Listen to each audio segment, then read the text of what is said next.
नमस्कार, मी लतिका। आज मी तुम्हाला उन्हाळ्यासाठी एकदम मस्त अशी रेसिपी बनवून दाखवणार आहे। रेसिपी बघितली की लाईक आणि कमेंट करायला विसरू नका आणि ही रेसिपी कशी वाटली जरूर एकदा मला कमेंट करून सांगा।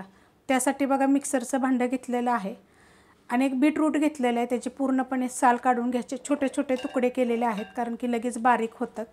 जास्त लोकांना पाहिजे असेल तर मोठ्या आकाराचं जरी घेतलं तरी चालू शकते। त्यात टाकायचे आपल्याला कैरी। तर कैरीचे बघा पातळ असे तुकडे करून घेतलेले आहेत, 6 ते 7 तुकडे आहेत असे। खूप टेस्टी होतं बरं का, एकदा जरूर करून बघा कारण आपण बाकी सगळ्या गोष्टी करतो पण हे तुम्ही एकदा केल्यानंतर मला जरूर कमेंट करा। ह्याच्यामध्ये छोट्या आकाराचा 1 चमचा जिरे पावडर भाजून कुटून घेतलेली, ह्याची रेसिपी पण मी अपलोड केलेली आहे। थोडंसं टाकणार आहे ह्याच्यामध्ये मी काळं मीठ, एकदम थोडं टाकायचं, 1-2 चिमूट। एकदम थोडंसं आपल्याला टाकायचं साधं मीठ, दोन्ही 1-1 चिमूट टाकलं तरी चालेल।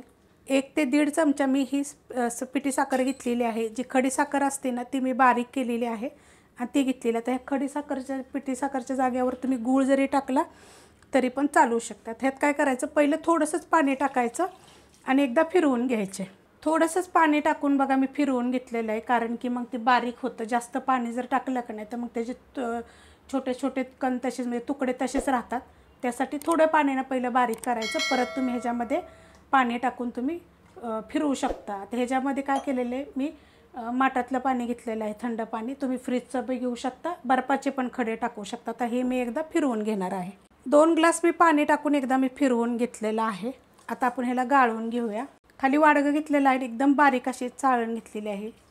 थोडंसं काय करायचं, आपण चमच्यानं असं हे करून घ्यायचं म्हणजे ह्यातला पूर्णपणे रस निघेल। आणि हे पाहिजे तर तुम्ही असे पराठे वगैरे करत असाल तर त्याच्यामध्ये पण टाकू शकता, नाहीतर पिठात मळून सुद्धा तुम्ही ज्वारीची भाकरी, बाजरीची भाकरी किंवा नाचणीच्या भाकरीमध्ये सुद्धा पिठामध्ये तुम्ही असं मळून सुद्धा बनवू शकता।